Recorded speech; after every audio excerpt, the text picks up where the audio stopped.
Huh? It's not such a problem.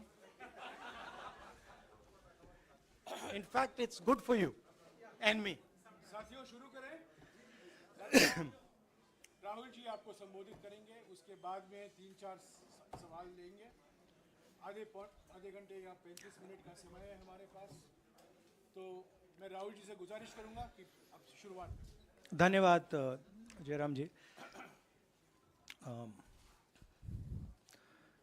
कल प्रधानमंत्री जी ने पार्लियामेंट में 2 घंटे, शायद 2 घंटे 13 मिनट, 2 घंटे 13 मिनट भाषण किया। उसमें अंत में 2 मिनट उन्होंने मणिपुर की बात की।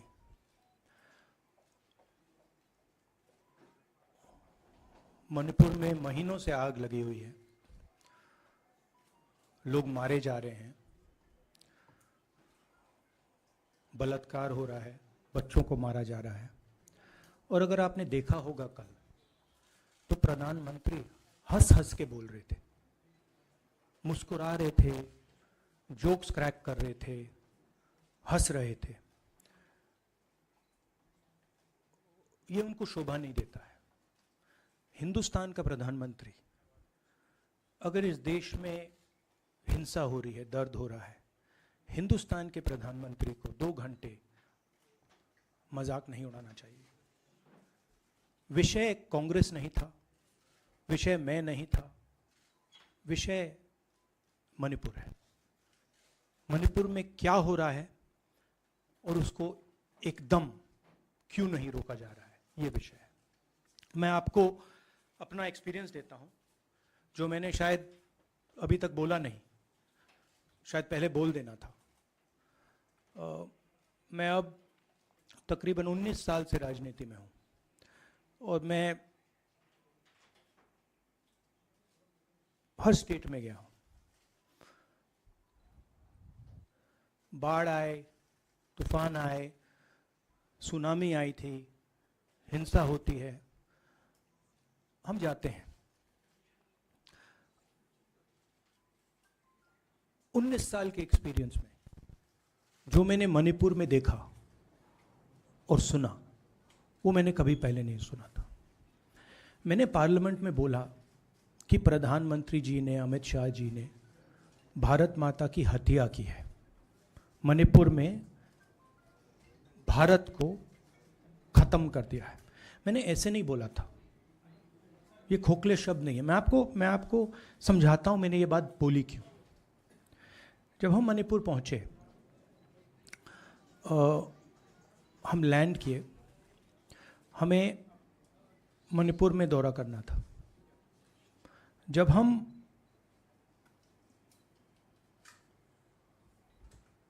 मेते एरिया में गए, हमें साफ कहा गया था कि अगर आपकी सिक्योरिटी डिटेल में कोई भी कुकी होगा, उसको आप यहां मत लाइए क्योंकि हम उसको मार देंगे।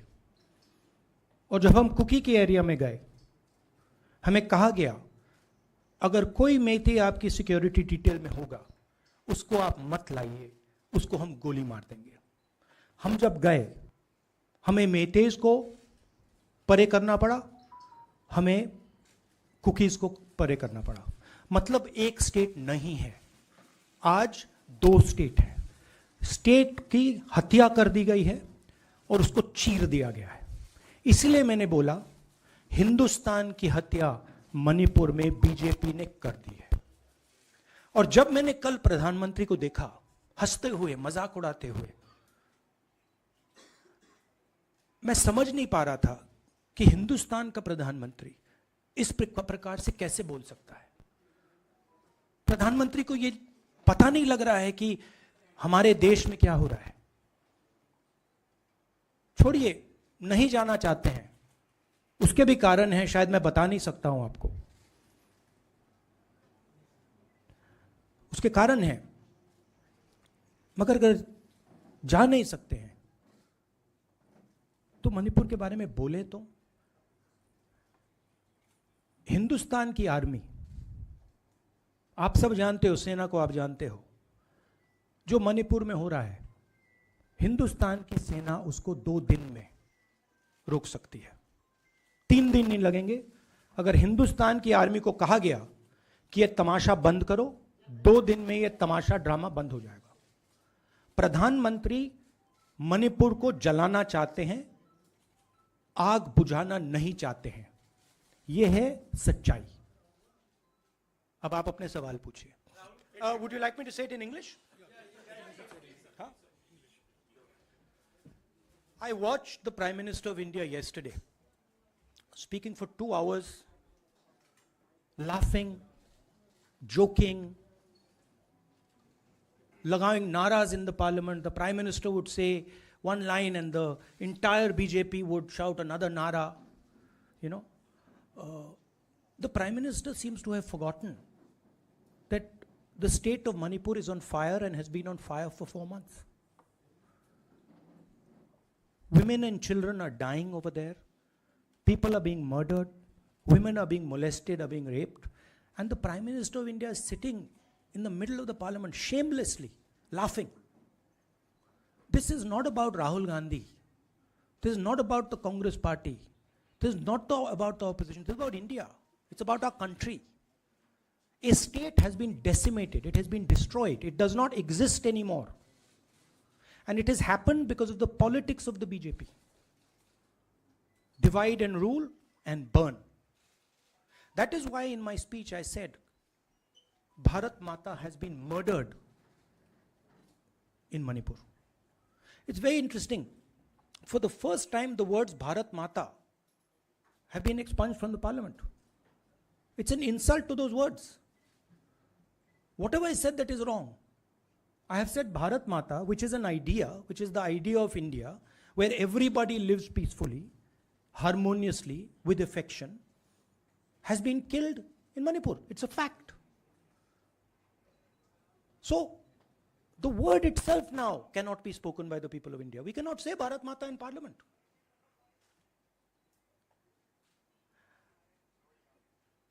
I want to tell you about my own personal experience of Manipur. I've spoken to you about, I spoke in parliament about the women I met, the pain I heard, but I want to tell you why I said India has been murdered in Manipur. And I said it because Manipur no longer exists as a state. A state requires control, a state requires authority. That is disappeared in Manipur. It does not exist. And I saw this with my own eyes. When we went to Manipur, when we went to the Meitei area, we were categorically told that please ensure, we want you to come, we love you, but please ensure that if there are any cookies in your security detail, they do not come into our area or we will shoot them. When I went into the cookie area, we were told the same thing. We love you, we want you to come. But please make sure, if there are any Meiteis in your security detail, we will shoot them. Do not bring them here. Before going to the Meitei area, we had to remove all cookies from our security detail.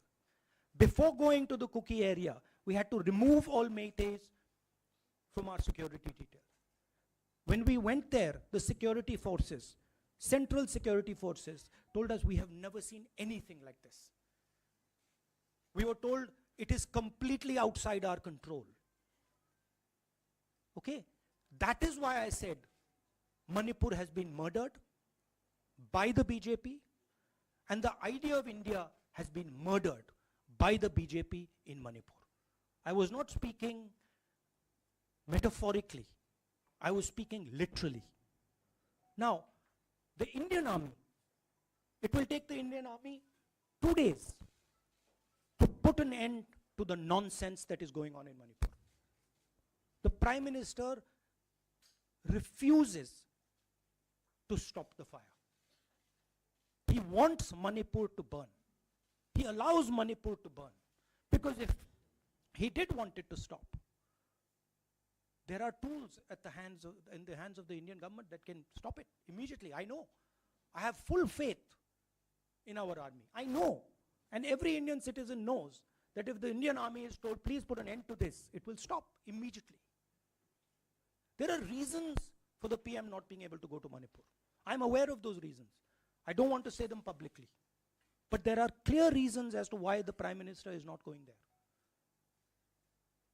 That is why we wanted the Prime Minister to speak in Parliament. That is why we wanted Manipur to be on the agenda in Parliament. And what did the Prime Minister do? He ridiculed the state. He ridiculed the women of the state. He laughed at the women of the state. That's the truth. Now please ask your questions. Sanjeev mic देना यार. Finally, I just want to say one thing again in English. See, the Prime Minister,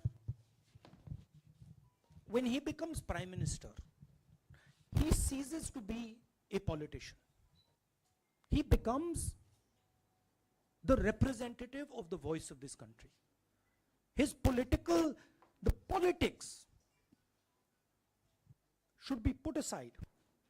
And the Prime Minister should speak not as a petty politician, as the leader of a political party, but the Prime Minister should speak with the weight of the Indian people behind him.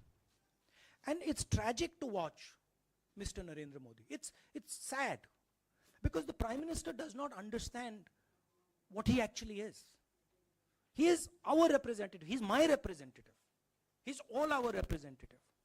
And watching the Prime Minister spend 2 hours talking about the Congress, talking about the opposition, making ridiculous remarks about the name, this really does not do justice to an Indian Prime Minister. I've seen Prime Ministers from the Congress party, I've seen Prime Ministers from the BJP, I've seen Mr. Vajpayee, I've seen Mr. Dev Gowda.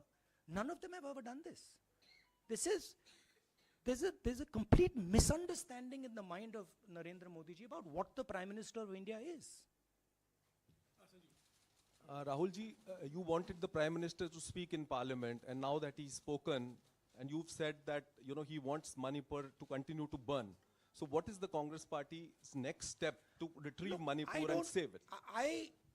The only conclusion I can draw, because the Prime Minister has tools in his hand that can stamp out the fire in Manipur certainly within 3 or 4 days.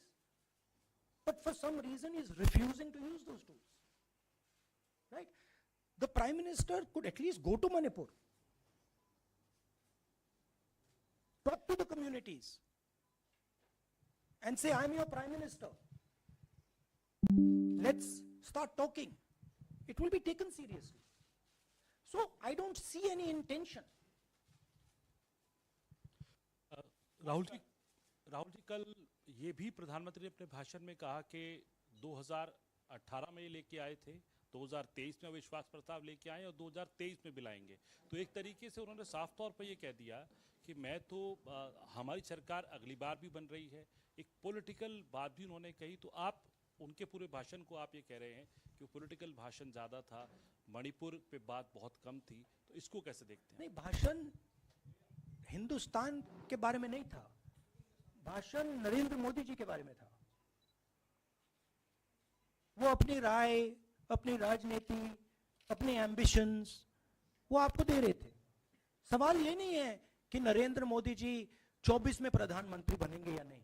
सवाल ये है कि मणिपुर जल रहा है, महिलाओं का बलात्कार हो रहा है, लोग मारे जा रहे हैं. सवाल ये है, अगर ये प्रधानमंत्री कहना चाहते हैं तो ये पब्लिक मीटिंग में कहें. मजाक बनाना चाहते हैं तो जब मणिपुर नहीं चल रहा है तो करें. बट प्रधानमंत्री को ये समझ आनी चाहिए, बात समझ आनी चाहिए कि पार्लियामेंट में जो चर्चा हो रही थी वो उनके बारे में नहीं थी, वो मणिपुर के बारे में थी. सर नमस्कार. कल प्रधानमंत्री ने बार-बार कांग्रेस का नाम लिया और ये आरोप लगाया कि नॉर्थ ईस्ट और मणिपुर की सारी समस्याओं में कांग्रेस जिम्मेदार. आप क्या जवाब देंगे? नहीं, अभी मैंने बोला ना, वही तो जवाब है. मुझे प्रधानमंत्री को जवाब देने की जरूरत नहीं है. मैं सिर्फ ये कह रहा हूं कि एक स्टेट की हत्या की गई है, भारत माता की हत्या कर दी गई है मणिपुर में. भारत माता की हत्या मणिपुर में कर दी गई और प्रधानमंत्री लोकसभा में मजाक उड़ा रहे हैं, हंस रहे हैं, नारे लगवा रहे हैं, मुझे क्या जवाब देने की जरूरत है?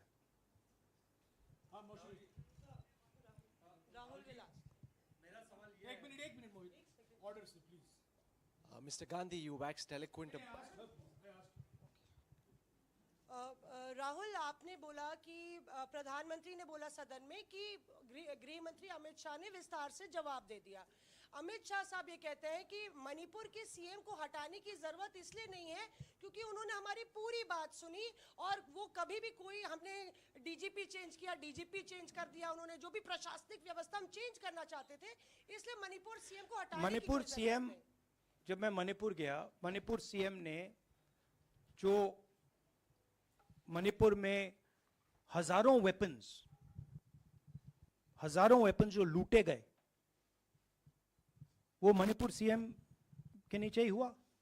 तो क्या अमित शाह चाहते थे कि ये हजारों वेपन्स लूटे जाएं?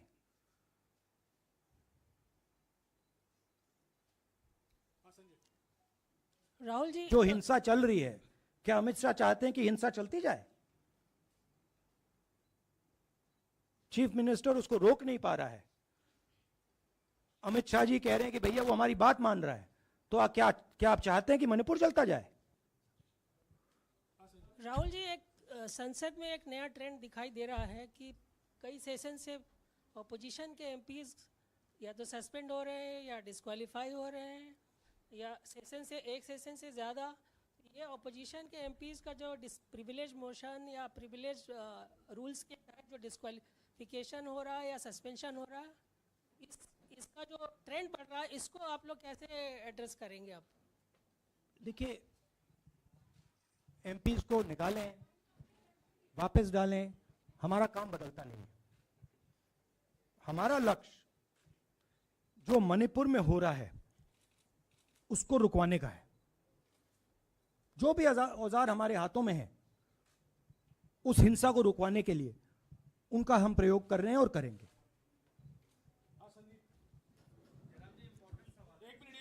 Yeah, Mr. Gandhi, you talked about using the army, deploying the army to control violence. You spoke that in Parliament. You've repeated here. But the BJP has criticized you and even previous Congress governments, saying that we want to solve the issue through dialogue. And they've criticized that in the 60s, in 64, the Mizo National Famine Front was bombed by the Indian Army, by the Indian Air Force. So they said that, you know, they do not believe I have never heard, in my entire career, I have never seen, I have never been told, anywhere I have been in India, that if you take this person as a security officer with you, we will put a bullet in his head. I have never heard it. And I heard it twice in Manipur. That means there is no dialogue in Manipur. There is pure violence taking place in Manipur. The first step is to stop the violence, put an end to it. I point out the army, but what I mean is that the Prime Minister has multiple instruments in his hands. He's not using them. It's been burning for 4 months. He's doing nothing and he's laughing. I'm amazed people can't see this. That he's sitting in Parliament and laughing. Jairam ji, Last question. Jairam जी, मोहित दुबे हूँ news nation से। आपने 37 minute का भाषण। जयराम जी, राहुल जी नहीं मतलब आप मुझसे जयराम कर रहे हैं या उनसे? राहुल जी, जय सिया राम। राहुल जी, आपने 37 मिनट का भाषण लोकसभा के भीतर दिया और 37 मिनट में सिर्फ आपको करीब 14 मिनट ही दिखाया गया, बाकी आपके चेहरे पे कैमरा नहीं था। और आप मणिपुर गए, मैक्सिमम टाइम आपने मणिपुर के ऊपर बोला। इस परंपरा को आप किस तरीके से देखते हैं? पता नहीं, शायद कॉन्ट्रडिक्शन है। शायद पीएम मेरा चेहरा टीवी पे नहीं देखना चाहते, मगर फिर पीएम मेरी वीडियो के बारे में बात करते हैं। तो पता नहीं क्या है, बट मुझे लगता है शायद उनको मेरा चेहरा टीवी पे देखना अच्छा नहीं लगता। कोई प्रॉब्लम नहीं है। जो मैंने बोलना था, देखिए मुझे अपना काम करना है। मैं जानता हूं कि मीडिया पे कंट्रोल है, लोकसभा राज्यसभा टीवी पर कंट्रोल है, वो उसके बारे में मैं कुछ ज़्यादा नहीं कर सकता हूँ, मगर मुझे अपना काम करना है, मैं अपने काम को करता हूँ। जहाँ भी भारत माता पर आक्रमण होगा वहाँ मैं आपको खड़ा मिलूंगा, भारत माता की रक्षा करते हुए मिलूंगा।